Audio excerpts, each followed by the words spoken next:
आज की इस वीडियो में मैं आपको बताने वाला हूं कि विदेश से आप क्या क्या सामान और कितनी क्वांटिटी में सामान ला सकते हैं और एयरपोर्ट पे क्या प्रोसीजर होता है विदेश से लेकर इंडिया तक। तो विदेश से इंडिया आने का क्या प्रोसीजर है, इस पर पहले मैं एक वीडियो बना चुका हूं जिसका नाम है India to Singapore boring vlog. ऊपर आई बटन में लिंक दे दूंगा, वहां से जाके आप उस वीडियो को देख सकते हैं कि भाई प्रोसीजर क्या होता है।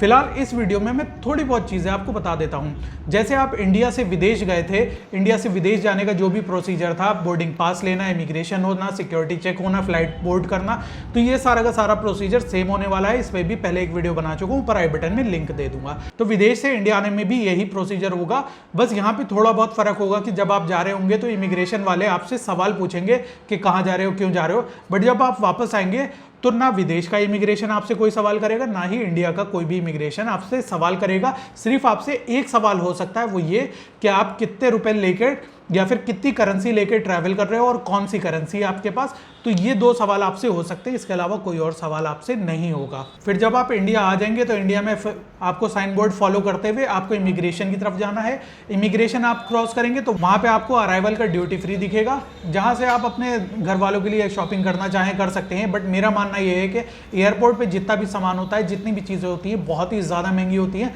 तो इस ड्यूटी फ्री में भी सस्ती चीज़ें मिलने की उम्मीद नहीं है।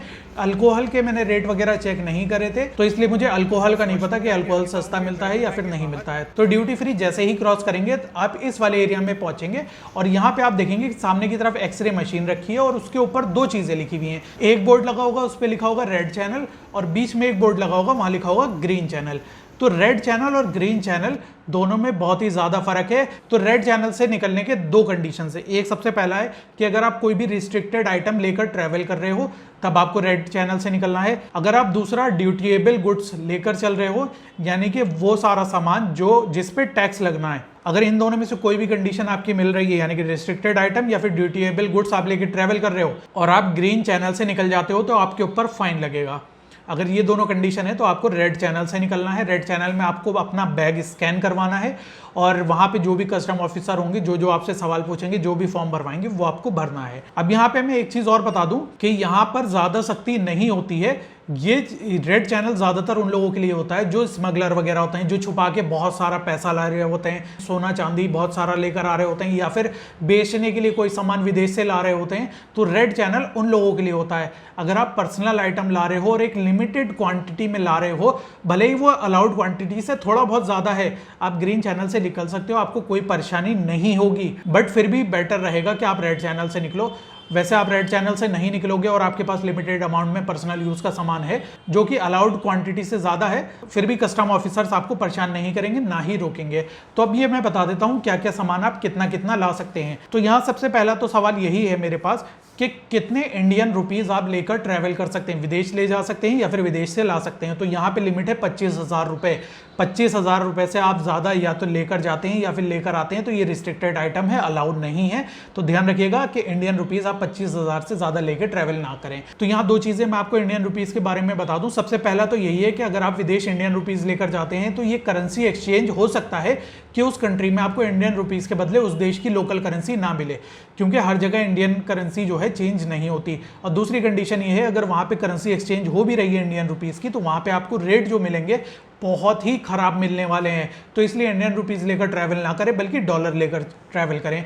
तो डॉलर कहां से लेना है, कैसे लेना है, इस पे भी मैं पहले एक वीडियो बना चुका हूं, ऊपर आई बटन में लिंक दे दूंगा। तो यहाँ दूसरा सवाल है कितनी फॉरेन करेंसी आप लेकर ट्रैवल कर सकते हैं विदेश ले जाने के लिए, या फिर विदेश से ला सकते हैं। दोनों की सेम कंडीशन रहेगी। अगर आपके पास $5,000 $5,000 अमेरिकन डॉलर हैं या उसके इक्विवेलेंट हैं, तो आप बिना किसी परेशानी के विदेश जा भी सकते हो उन्हें लेके कैश में, और कैश ला भी सकते हो। कोई भी आपसे कोई भी सवाल नहीं पूछेगा, ना परेशान करेगा। बट आपके पास $5,000 अमेरिकन डॉलर की बात कर रहा हूँ, 5,000 अमेरिकन डॉलर से ज्यादा है आपके पास, तो वो आपको कस्टम्स में डिक्लेयर करना पड़ेगा। अगर आप डिक्लेयर नहीं करते हो तो ये फिर से रिस्ट्रिक्टेड आइटम की कैटेगरी में आ जाएगा। और ये डिक्लेयर कैसे करना है मैं आगे चल के आपको बताऊंगा कि कैसे ये डिक्लेरेशन होगा।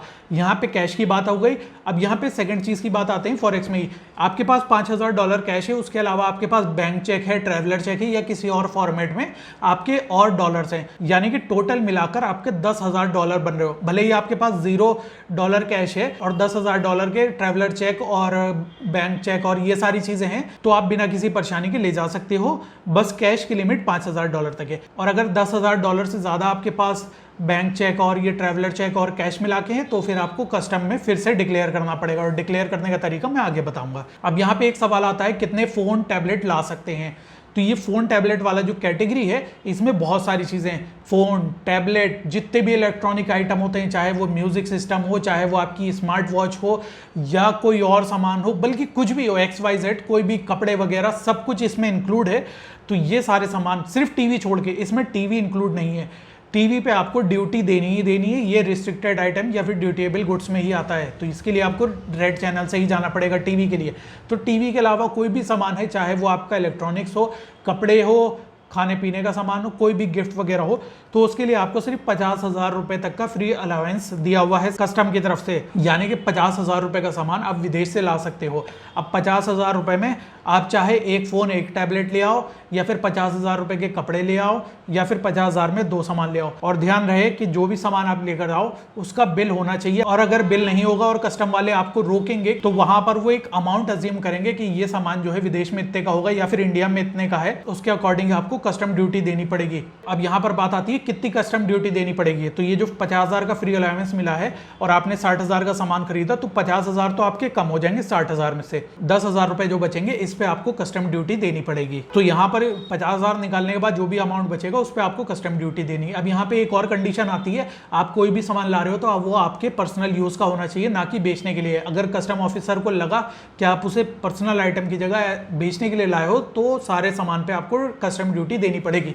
जैसे मान लो 50,000 फ्री अलाउंस है, अब वहां पर आप 10,000 के 5 फोन ले आओ और आप सोचोगे एज ए गिफ्ट दोगे, तो 5 फोन अलाउड नहीं है। 1-2 फोन तक ला सकते हो, वो भी 50,000 की लिमिट में।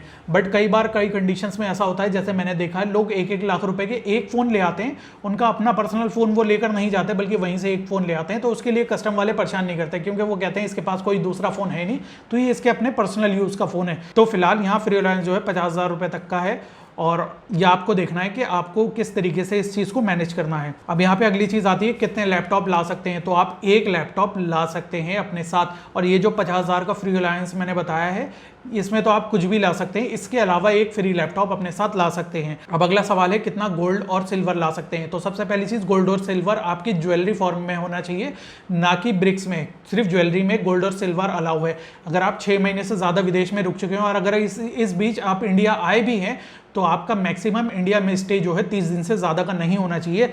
उस कंडीशन में एक आदमी 50,000 रुपए तक की सोने की ज्वेलरी इंडिया ला सकता है, और एक औरत जो है, एक लेडीज जो है, वो 1 लाख रुपए तक की ज्वेलरी अपने साथ ला सकती हैं। बट मैंने कई बार ऐसा भी देखा है, लोग टूरिज्म पे जाते हैं 1 हफ्ता या 3 दिन 4 दिन के लिए, और उसके बाद भी वो ये सारे सामान ले आते हैं। मतलब आदमी को 50,000 की ज्वेलरी अलाउ है तो वो 50,000 की ज्वेलरी ले आता है। तो इस कंडीशन में थोड़ा बहुत जो है रियायत कस्टम वाले दे देते हैं और आपकी चेकिंग वगैरह नहीं करते हैं। बट ध्यान रखिएगा, अगर आपकी चेकिंग होती है तो ये कस्टम ड्यूटी आपको देनी पड़ेगी। अब यहाँ पे अगला सवाल है, ड्रोन ला सकते हैं या फिर नहीं ला सकते हैं। ड्रोन रिस्ट्रिक्टेड आइटम है, इसे नहीं ला सकते कुछ भी करके, मगर जो 250 ग्राम के अंदर ड्रोन्स होते हैं उन्हें एज ए टॉय आप ला सकते हैं। पर ध्यान रखिएगा, उनकी बैटरी जो है 160 वाट से ज्यादा नहीं होनी चाहिए। 100 से 160 वाट है तो सिर्फ 2 बैटरीज आप ला सकते हैं। 100 वाट या फिर उससे अंदर है तो बैटरीज आप जितनी चाहे ला सकते हैं। बट बैटरीज जो भी हो आपको अपने हैंड बैग में, केबिन बैग में ही रखनी है। इस तरीके से आप 250 ग्राम के अंदर वाले ड्रोन्स ला सकते हैं। कितने सिगरेट, सिगार, तंबाकू और अल्कोहल ला सकते हैं। तो सिगरेट के लिए है 100 क्वांटिटी,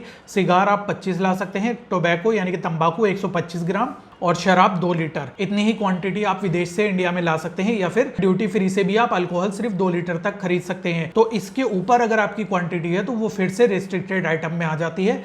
हो सकता है वो अलाउ ना करें, और अगर अलाउ करते हैं तो उस पर आपको ड्यूटी देनी पड़ेगी। अब यहाँ पर ज्वेलरी से रिलेटेड एक और बात मैं आपको बता दूं, अगर आप इंडिया से विदेश जा रहे हैं किसी फंक्शन को अटेंड करने या फिर वैसे ही जा रहे हैं और अपने साथ काफ़ी सारी ज्वेलरी लेकर जा रहे हैं, जितना मैंने बताया, अगर आदमी को 50,000 की अलाउ है और एक आदमी जो है 1 लाख की ज्वेलरी लेकर जा रहा है, तो बेहतर रहेगा वो एक्सपोर्ट क्लियरेंस सर्टिफिकेट बनवा ले। इससे फ़ायदा क्या होगा कि जाने से 15 दिन पहले आपको एक्सपोर्ट क्लियरेंस सर्टिफिकेट बनवाना है। जब आप बनवा लेंगे तो उसमें सारी डिटेल्स होंगी कि आप कब जा रहे हो, कब वापस आओगे, कितना गोल्ड लेकर जा रहे हो, किस फॉर्म में गोल्ड लेकर जा रहे हो।